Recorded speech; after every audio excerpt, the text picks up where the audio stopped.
Congratulations. Thank you. I feel like Thank I've you. been holding this in for a very, very long time. I've got my invites for the red carpets, all the things. And I'm just like, you know what? Congratulations. Finally, I can say that to you. To finally be able to excel, and Vinay, this has been a long process for you. Long journey. The story, getting it going, and now having it come to life. What does it feel like? It's a lot of emotion, for sure. It's been a lot of hard work from a lot of people.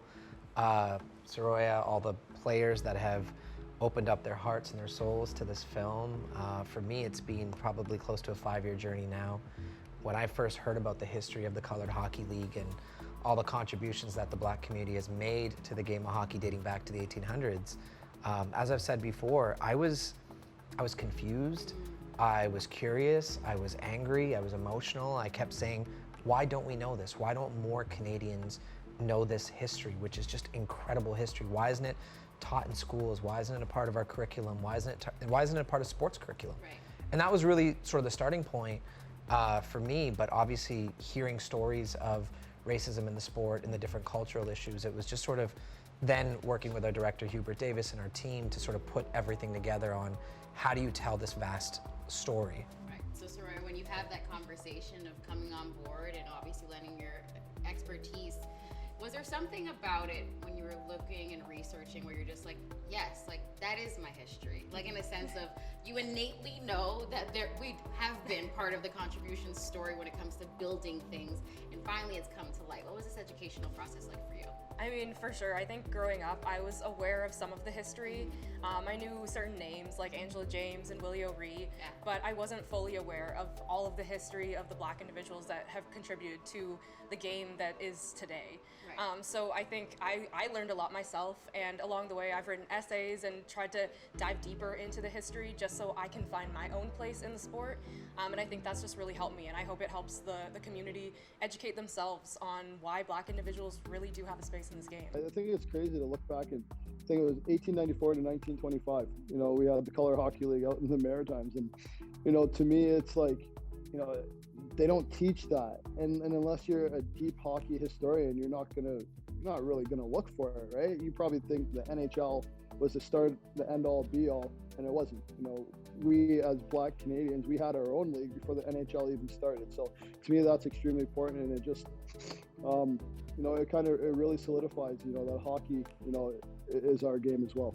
Seeing Black stories, I think I get kind of flashbacks from 2020, and I'm a little bit fearful sometimes because I'm like, damn, we about to revisit some trauma. But really, with this film, you're revisiting truth. Why is it so important to tell the truth? It's so important, right? And this film will also make you question who are the gatekeepers of our history, and that's why it's important to get to the truth, because we all have to question it. We also have to question who's reporting this. You know, who are hockey historians? Or it doesn't even need to be hockey, it can be anything, right? So for us, this film is questioning that. It's also questioning Canadian identity. Hockey is just a lens into a larger conversation, was what this film represents, right? Where is if hockey's so tied to our national fabric, and we hear these, you know, terrible stories about hockey culture every day, what does that say about us as Canadians? We use this sport to define us domestically and really globally. But if we know that sport that defines us has so many issues, well, what is that saying about us? There's so many ways that we can enlighten our communities and educate them, because Black individuals have been involved in the game since day one, and we do have a space in here, and I think it's going to be so important and so enlightening for people to realize that, and realize that they need to open up their eyes and welcome Black individuals in the sport and continue to diversify the sport in general. How did you stumble upon this idea to tell this story, and specifically the period in which you're telling? Well, the film really, I mean, we wanted to take all these modern day stories that we're talking about, you know, that are happening right now in the present, like Saroya's story and sort of several others, Wayne Simmonds, PK Subban, Akeem Alou, Sarah Nurse. So, you know, it's really their stories. The film is very raw, emotional stories told through their perspective. But then we do callbacks to the historical elements that really help put it in context to really just show that these players belong and the future generations belong. And we also have so many incredible kids in this film. Hockey culture, it's time for it to change. We're taking this thing head on, but we want people to come on side and be allies and support us. You almost believe that when you're younger, it's like, if I just put my head down and ignore it, it'll go away. It falls on all parties, and I think there's a change coming.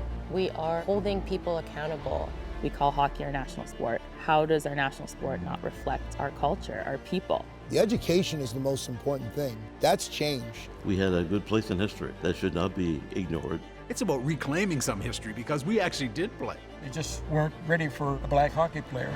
To be so intentional about being present, and yes, you can speak to it, but to be in it, where does that come from?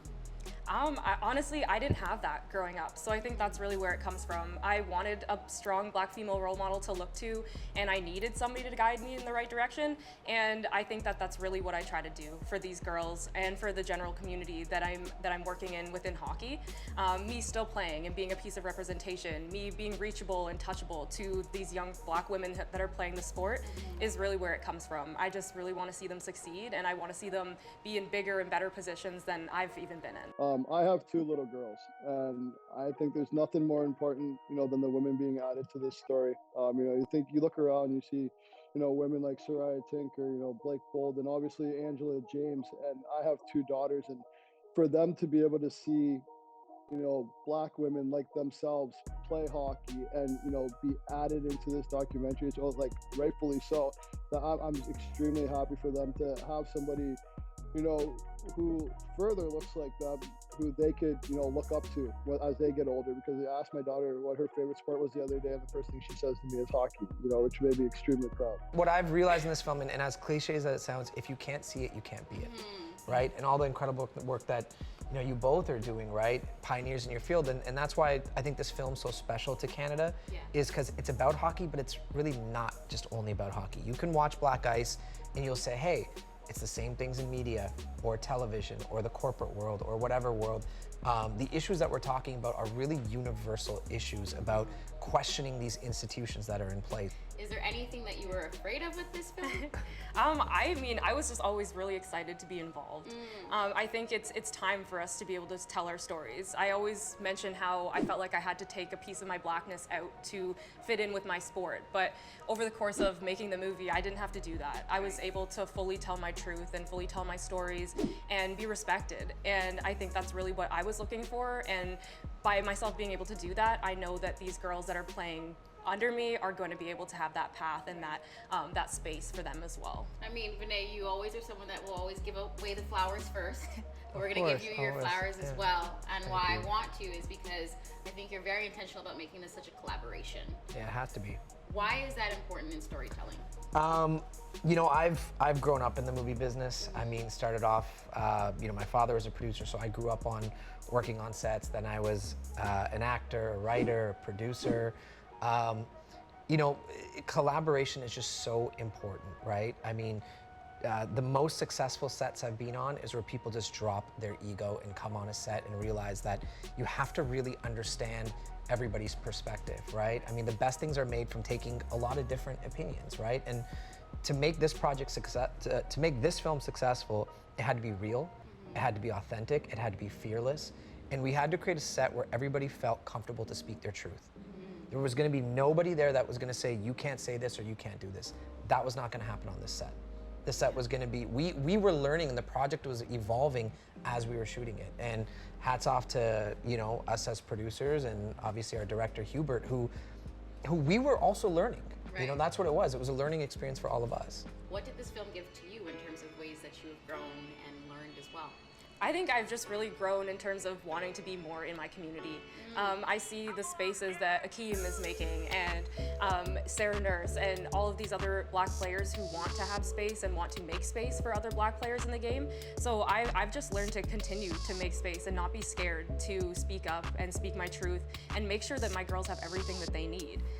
And I mean, I'm going to keep continuing to do what I do, and I hope my girls will play pro one day and they get to wear a Team Canada jersey or a T6 jersey. And that's really just what I want to see and what I aspire to do. I remember being younger and going to Kevin Weeks hockey camp, and I always tell this story. I don't really think I was comfortable in my own shoes until that happened, because then I realized, I'm not the only black person playing. At that camp, I met Anthony Stewart, Chris Stewart, Trevor Daly, Nathaniel Brooks, just a numerous amount of guys. Daryl Levy, who runs his own gym, and these guys were playing junior hockey way before I even got to that point. So I think the aspect of, being within your community, the people who look like you, it allows you to grow, and it allows you to be comfortable and confident, and let you strive to that next level and know that you can do it, because there's other people that are doing it as well. Well, when it comes to hockey culture, I also just want to say that we are fans of hockey. We are fans of the sport, right? Breaking news. And we actually like the game, guys. Exactly. and I want to be really clear that everybody in this film, everybody involved in it, loves the sport. Yes. And really being intentional, you said, we're making this film to save the sport. We're making this film to grow the sport, to bring other communities in the sport, because right now, if we talk about our Canadian identity, the sport doesn't look anything like Canada. So that's first and foremost. I want to say that we actually love the sport, and we're doing this to help grow it. I mean, I love the sport. I came into this business playing a hockey player in breakaway 10 years ago. That was kind of my love letter on behalf of the South Asian community to this game. So I love this game, and that was the attempt to really grow the sport. And honestly, from an artist standpoint and a producer standpoint, this film just taught me to be fearless. Yeah. Sometimes you're gonna get knocked down, and people aren't gonna want you to tell those truths that we talked about because it makes them uncomfortable. But you got to be fearless. And honestly, I believe that our heart and our intentions have all been in the right place. Yeah, this film exists because of love. Yeah. When we think about the takeaways, and a lot of people, let's be honest, are going to want to try to attach their names or to figure out how they can contribute, or from a community standpoint. And I asked Akeem this because I think it's so important. He has this amazing list, and it's very established, of non-negotiables when it comes to people that want to help. What are your non-negotiables? I think being a true ally involves educating yourself and asking questions. So, when I talk to a lot of my friends, I want them to ask me questions that they don't know the answers to, but at the same time, they have to take it upon themselves to educate themselves on their own time, and to make sure that they're being a true ally. So I think my non-negotiable is for allies to speak up. If you see it, hold your counterparts accountable. And I think that's really going to be imperative moving forward in hockey, just because that's something that I've seen along the way is the lack of accountability. And I'm excited for others to hold others accountable now. Yeah, and I think it's really important to get involved from the grassroots. Yeah. Right? It's easy to get involved with the established organizations, and that's great. I'm sure they're doing great work. But there's something so satisfying and important of just understanding what is the most entry basic grassroots level. And I think it's really important to empower those organizations. And we've actually done a lot of that in this film. And lastly, being in the sports space, what are you hoping when people take in this film they walk away from it? I hope they see that Black people belong in hockey, and that hockey isn't necessarily just a white sport. That Black individuals are thriving in the sport, they're doing well, and they're at the top of our game. We see Sarah Nurse, we see Michaela Grant-Mentis, myself, and I think that along the way I felt like I didn't have a space and that I didn't belong, but I think that after watching the film, people will see that Black individuals definitely belong in the sport, and we've been here from the start. I think it's also that this sport is worth saving, because there's a lot of great things about the sport. The team aspects, the community aspects, but we've seen how those have gone wrong. And I think that this is such a important time of change, and I hope that people walk out with that. But, again, like I said, I hope people watch the film for the hockey of it, of course, and all that, but I hope that they also look at what we're talking about can be applied to really any industry, any institution, and to really question those things. Well, thank you for telling the story. Thank you for sharing your story. But most importantly for you both, thanks for telling the truth. Thank you. For sure. Thank Thanks, you. Kayla.